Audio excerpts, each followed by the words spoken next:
Dow Jones Industrial's down about 299 points right now. Okay, you've heard of girls gone wild?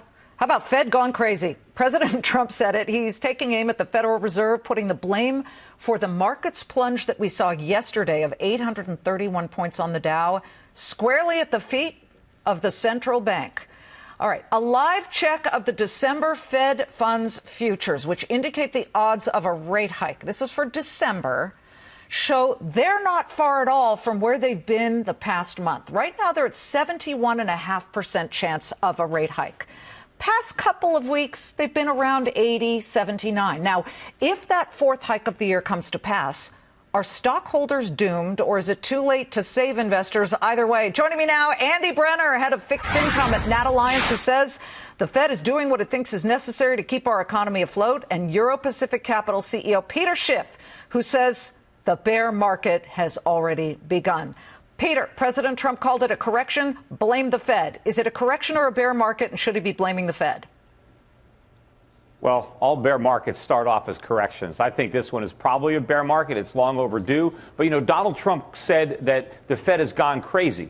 He's wrong. They didn't just go crazy. They've been crazy for a long time. It was crazy to lower interest rates down to zero. It was even crazier to leave them there for as long as they did. The only sane thing they've done is to raise them back up. But what is crazy is for the Fed to believe that they could raise interest rates without pricking their own bubble, which is exactly what they've done. This is a bigger bubble than the one that blew up in 2008. And the crisis that is going to ensue is going to be far larger.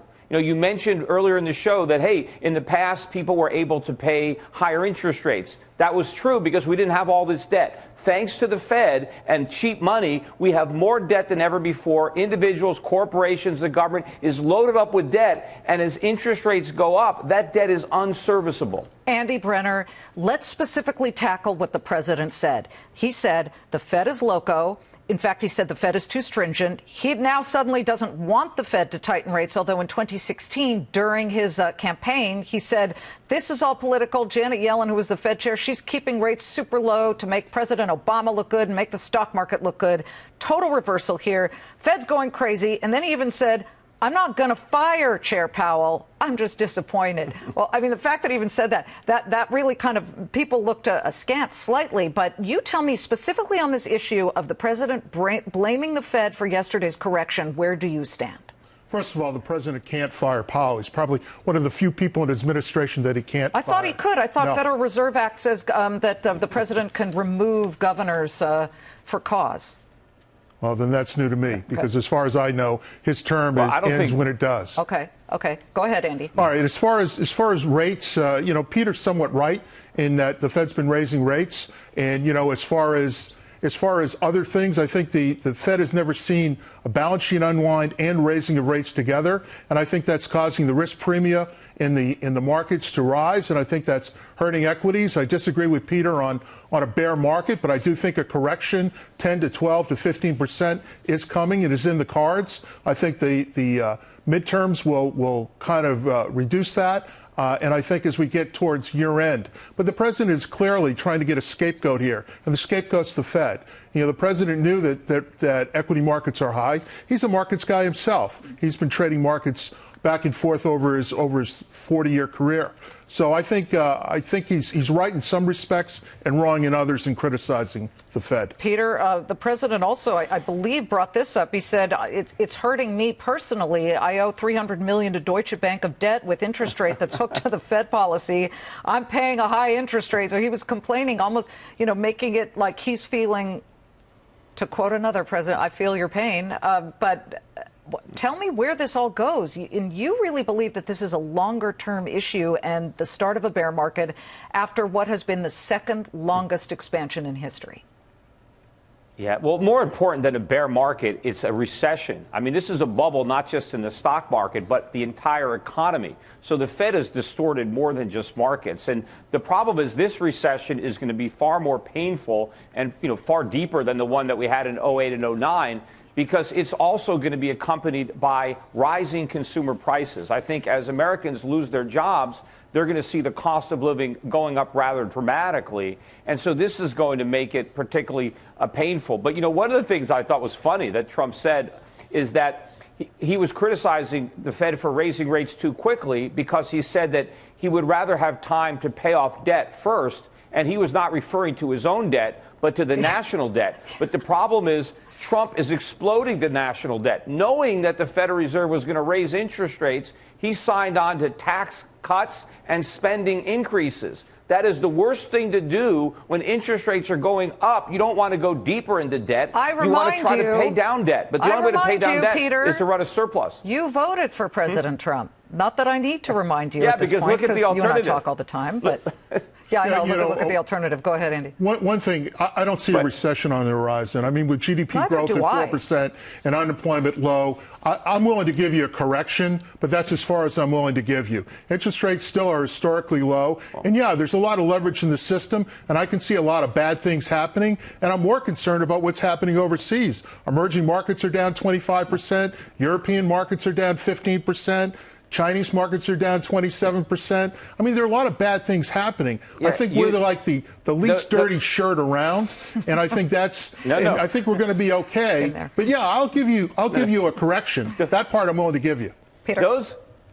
Those markets are only down because everybody thinks the Fed's going to keep hiking rates and shrinking its balance sheet. You should be buying those markets. The Fed is eventually going to do it about face. But if you don't think a recession is coming, look at the auto sector. Look at the home builders. I mean, they're already flashing recession. Look at the financials. This is one of the longest economic expansions ever. It has required the greatest amount of monetary stimulus to produce it, and it's a gigantic bubble. If this whole thing is built on a mountain of debt, right, as interest rates go up, the thing collapses. And as the dollar goes down, the cost of living is going to go up. Wait till you see how expensive things are going to get in the United States, especially with these tariffs. They're just going to add to the inflationary pressures that already exist. Sorry to interrupt. I don't see how you can think that we're going to avoid a recession. I'm looking now. We're going back down. We're down now 321 points. So let's see if we can make a run for the green line at least a little bit closer. I want to thank both of you, Andy Brenner, Peter Schiff. While well-off session lows are still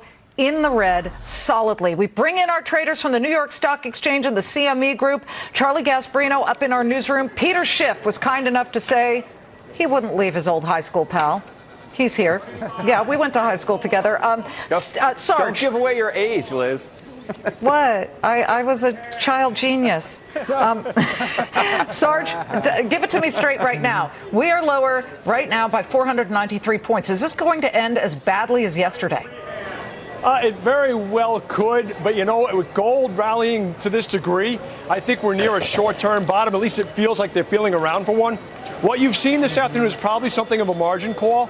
I am buying some tech names today. I'm buying Amazon late. I'm buying Salesforce. I'm buying Adobe. I'm actually buying these names with my own money. That's how I feel. Oh, okay. We got some real guidance there. Larry Shover, what are you seeing with flows down on the floor of the CME? Are you seeing clients pulling out or getting in? Right now, pulling out. I mean, a lot of red. The sentiment is awful, to be honest with you. I think people realize that for months, if not for years, tech, especially Uber tech, has been shrouded in this veil of complacency. Growth stocks have just burst a little bit, and they're just going to drag down the market.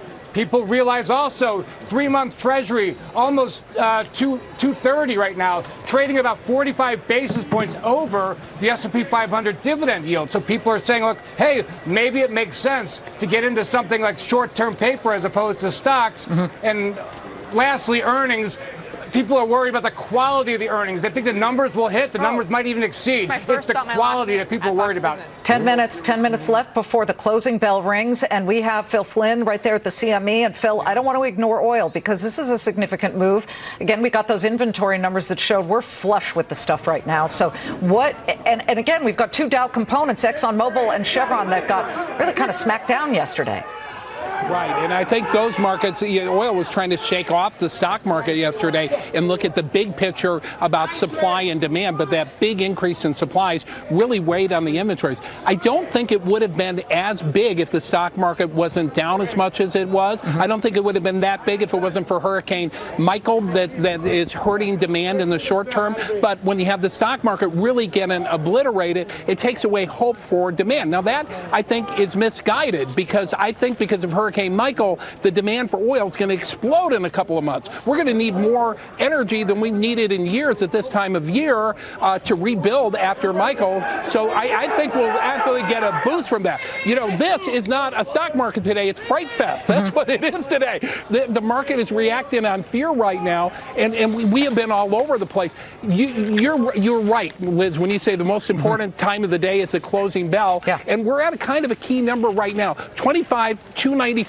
on the Dow. That's the number a lot of traders are looking at. If we close below that, they're saying it's going to see more selling tomorrow. But if we stage a late rally here in the last 8 minutes, get above that number, they're expecting a lot lot of short covering into tomorrow. So we're we'll at see that number real quick. We're at 25,155, although for the S&P, we're below that, well below that 200-day moving average of 2,765. Charlie Gasparino, you were talking with Peter and you were talking with Andy Brenner, and you were saying, you know, people shouldn't panic, but they are. I don't know. On any other day, a loss of 462 would look like panic, but compared to yesterday, it's pretty much half of what we lost. Yeah, we're at Dow 25,000. By the way, did you say herky jerky before? Is that a bad term? Was that a song from Billy Ray Cyrus, My Herky Jerky Heart, or something like that? No, that's achy breaky. Oh, okay. Sorry. Come on, stay with it. Yeah. Listen, I'm sure Peter Schiff is going to come on, and by the way, I love his beard. He's going to come on and say, he's right there. This is the end of the world. And there he is. And I love Peter. He's a good friend of mine. But he's going to say this is the end of the world or the beginning of the end. There are some warning signs out there, but, when you have a decent economy, the Fed does have to unwind its balance sheet, and that could be pretty nasty. And if the tax cuts don't work long term, that's going to be bad for the deficit, and it's going to push interest rates higher, and it's going to be bad for the markets. But for now, we have kind of a strong economy. I just can't imagine that this is the train coming off the tracks here. Peter's Peter. conductor, and I'm sure he completely disagrees with you.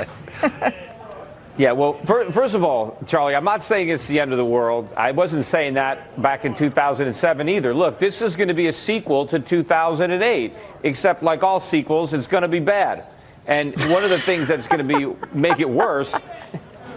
You didn't see Bad News Bears in Breaking Training, Peter. That was better than the Bad News Bears.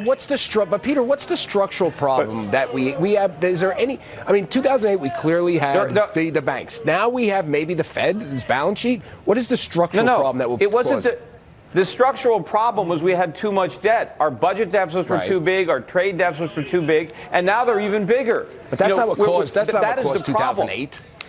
That didn't cause. Yes, 2008. it is. No, it didn't.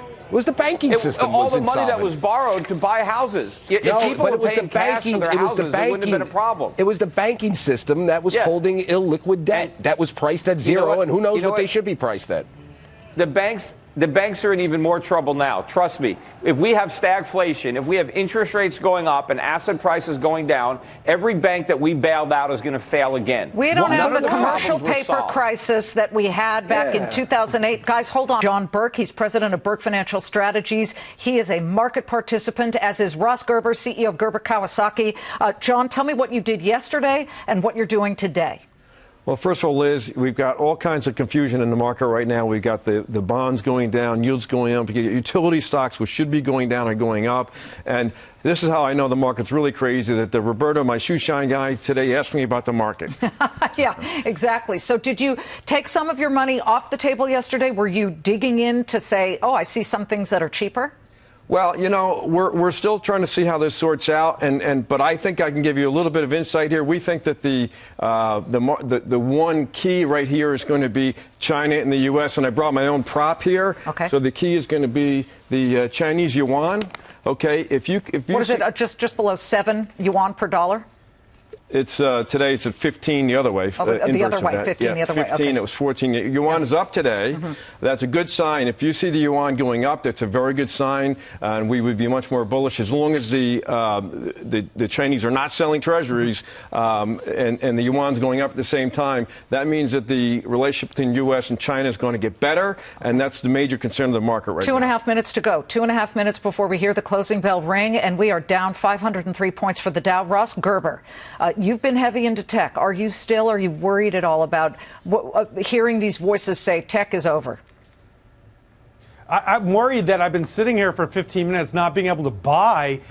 This is the best opportunity I've seen. You know, I had to run from my trading desk to do this spot because we just love this opportunity. I mean, Muhammad just did a wonderful interview on your show that we agree with 100%.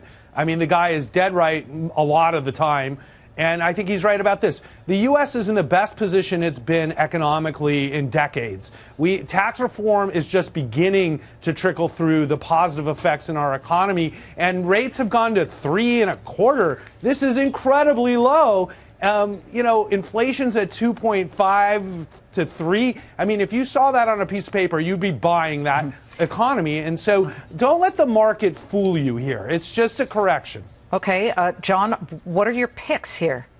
Well, we agree it's a correction, so we look for opportunities to buy stocks that are in bear market territory. So, for example, Weyerhaeuser, which is basically a timber stock, stock is down over 20%, and yet we saw signs from International Paper last week, which is a buyer from Weyerhaeuser, that profit margins are good for IP. That's good for Weyerhaeuser. So here's an opportunity to buy a stock that is down over 20%. Another stock we like that's been down over 20% in the last year and a half, Gilead, cheap drug stock. Yep, down another 3% right now. Peter Schiff, you get 10 seconds here to make your case.